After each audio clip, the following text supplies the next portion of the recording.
Italy against South Africa, folks. This weekend, we're going to go through some lineups, predictions, stats.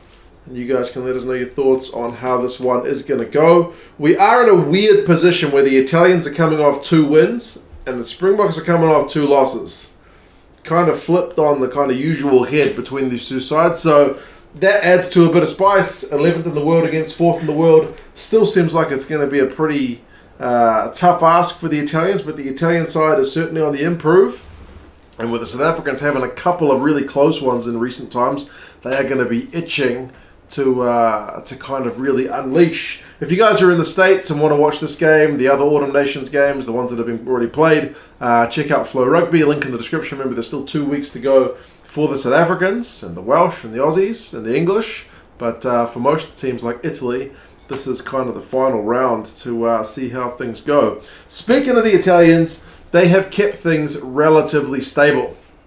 I guess if you get 2 wins in a row, don't go changing a heap of things. Like it's still Fischetti, Nicotera, and Ceccarelli in the front row. The only changes there are Nicotera and Ceccarelli getting starts, whereas last week they were on the bench, so it's kind of a slight bit of rotation. Cannone, that's Niccolo, and Ruzza in the second row. They're a really good combo. I mean, Cannone got through a ton of work last week. He had like 14 from 14 tackles. And Ruzza is just the skills man as well. He can drop into the back row if needs be, but really good hands for a second rower basically. And then the back row kind of unchanged with Negri, Lamaro, and the other Cannone being Lorenzo, who's come on really well.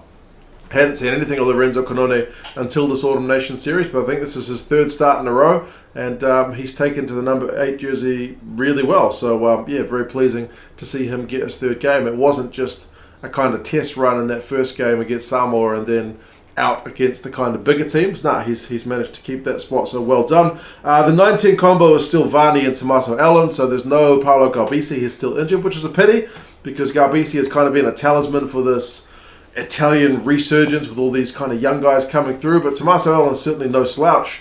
And he pulled the strings really well last week against the Australians. And then Varney's been just bossing the game, man. He's been playing as well, I think, as I've ever seen him play. Certainly, with his boot, he's finding some good distance and finding some good space. So it's a pleasing part of the action for the Italians. Even the midfield, Morisi and Brex. I never liked Brex that much. I always thought he was a bit slow and sometimes a bit easily caught out of position. But he's been playing some good rugby too. So as pleasing as I've seen from Italian rugby for a wee while. Bruno and Ioane, you guys all know I love Monty Ioane. He is an absolute unit. I swear, if I take all the stats at the end of the year from the international games and just compile stats that you would like to see from a winger, like things like run meters, defenders beaten, clean breaks, maybe even tries, try assists possibly, but mostly defenders beaten, run meters, clean breaks, just pure offensive stats. If you compiled them and got people to choose from a list without the names on them, I reckon Monty's would be chosen by a lot of people because he just gets forward, man. His go forward game is really, really elite level. So I love watching that guy. And then Bruno on the other wing, kind of the more traditional agile wing, has been doing really well. And speaking of agile, I mean Capuozzo has been stealing all the limelight with that Breakthrough Player of the Year nomination. I mean, last week he got 2 tries, beat 7 defenders. Very, very agile guy. I mean, kind of reminiscent of Cheslin Colby, right? Kind of smaller guy, but very able to get round some of the bigger men and cause some havoc from the back. So, yeah, very, very stable. There's no changes in the back line. It's very steady as she goes. Lucchese, Neymar, Ferrari, the forward replacements in the front row. Cici and Zuliani are the back row and lock replacements. But, I mean, Zuliani didn't play last week. He played a fortnight ago. But Halafihi is the man who drops out for him. Alessandro Garbisi, Eduardo Parvani, and Tommaso Menoncello are the back replacements. So that's steady as she goes from last week.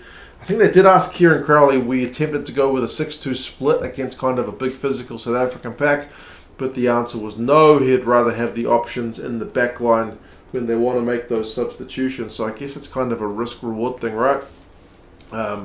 They've had a few guys out injured, so yeah, it's a bit high risk if you go with the 6-2. So it's a more traditional split for the Italians.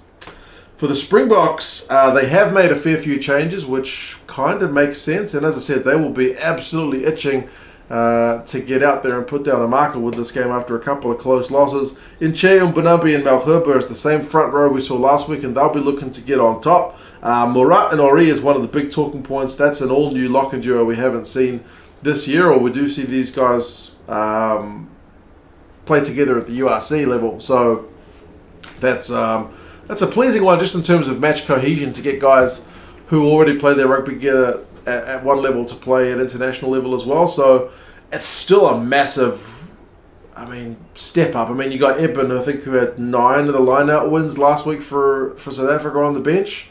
So that's a big call. You got Lut injured, but you need to build that depth. So it's a good chance for these two guys to really, try and put a marker down. So Ori's up from the bench. Murat, first time in the 23, I think, this campaign. Kolisi, Mostert, and Visa are the back row. So remember, Peter Steff with his red card, he's obviously not available. So Mostert kind of fills those shoes. He's a tackling machine, so you'd be happy with him.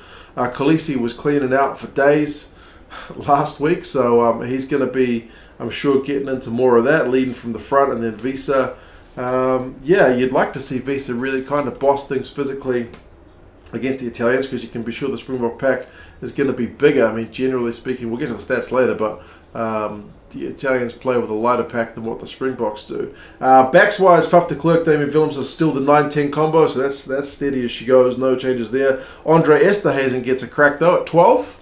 And Damon Delenda shifts to 13. Now, they kind of mentioned in the press conference, because remember, the Springboks have still got one more game.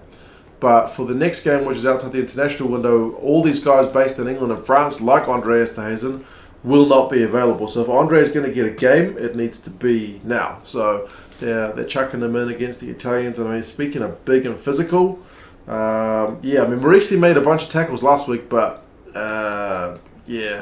Andre is a handful. It'll be interesting to see whether we can get the most out of Andre using whoever as the playmaker, whether that is Villy, who's at 15, stepping in at first receiver, or whether that's Damien. Because we saw last week a lot of Villy kind of stepping in, right, as that natural playmaker. So whoever it is, because we see it at Quinn's when he's got Marcus Smith inside him, Andre, if he's got the right playmaker, putting him into gaps and putting him on good lines, then he really gets some good go-forward ball. So, that's going to be a fascinating one to watch. And just Damon Delenda having a crack at 13. It's not that commonly seen, but, not a new thing. Colby and Kurtley Aronson are the wings, so that's steady as she goes from last week. They had to put Colby through the HIA process, obviously, but he's come through clean, so that's pleasing. Malcolm Marks, Kitsoff, and Koch, that's the bench, alongside Eben Etzberg, Cocker Smith, and Ivan Rus. A lot of people have been calling for Rus to get some game time, so people will be pleased. Hopefully he gets some decent minutes. The Springboks, one thing they are good at is not leaving guys to sit for 1 minute. I'm looking at you All Blacks coaches, bring guys on for 1 minute. So hopefully Rus gets some decent minutes, and then 2 backs in Reinach and Libok. But the good thing about this back line, you've got guys like Leroux, like Colby, like Dale India, who can all play multiple different positions. Aarons are as well, Willems are as well. So, if they are to get a back injury early, you've got guys who can cover, and you've even got a guy like Cocker Smith, who kind of like we saw from Makalu last week from the French, could probably slot into the back line if needs be.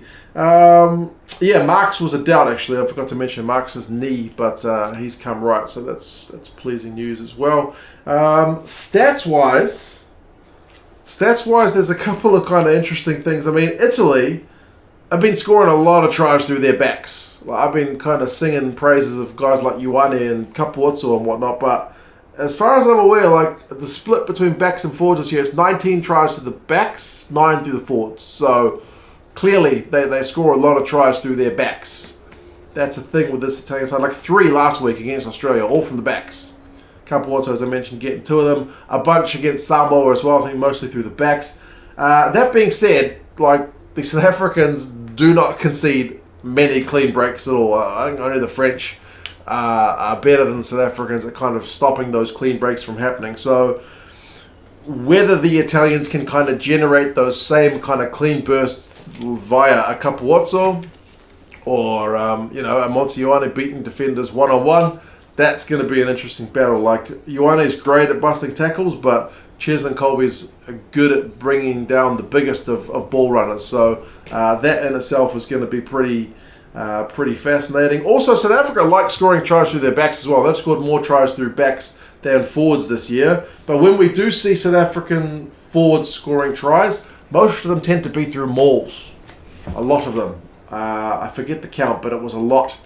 More than half through mauls. So that's one area I don't think we've seen Italy that kind of exploited this year. Like if you look at Argentina's numbers, they concede a lot through mauls this year. Even New Zealand have been susceptible to it, but I will be really curious to see if that's an area South Africa target, because I don't think Italy has conceded a lot of maul tries this year. But they do concede a lot of clean breaks, so sometimes teams don't even need to get to the maul point. They've already managed to cause a kind of catastrophic failure in the Italian defence. But as I mentioned, 2 wins in a row. The Italians are kind of on a bit of a high. The South African pack is heavy. Generally, the Italian pack tends to be, sub 900 kilos, whereas the South African pack is always, 40 kilos above that, pretty much. And the South African teams tend to be the oldest of all the Tier 1 teams this year, averaging 29-30, whereas the Italians tend to be the youngest. So 2 very different teams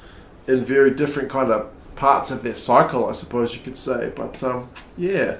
Recent results between the teams, it's a 4-1 split to the South Africans across the last 5. Obviously, that 2016 loss to the Italians was kind of a low point in South African rugby. There's like a couple of low points under the previous coach, Alistair Coetzee. You could look at the big loss against the All Blacks, or you would look at the loss to the Italians as probably the big low points of that regime. But then things have bounced back since then. I mean, the most recent result was that World Cup game, 49-3.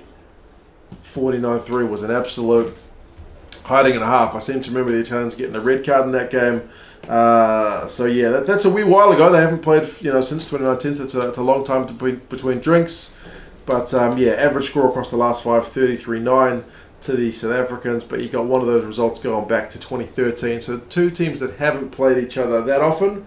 But, yeah, like I mentioned, should be a pretty interesting one. It's on in Genoa. Matt Carley is the ref. It's an afternoon game, which is like 2 o'clock in the morning here in New Zealand. So, in all likelihood, I will watch this one delayed rather than live. But, yeah, I reckon it'll just be a fascinating clash of styles, of teams. Just 2 teams in different spots, man. I mean, I'm really pleased to see the South Africans giving some of their younger guys, like I was mentioning, their squad tends to be a bit older, but they've got some of the younger guys getting a run in this game, be it starting or from the bench. So, really pleasing. And we'll see how the Italians go in Genoa. You guys let us know your thoughts, and yeah, I'll talk to you guys again soon. See you later.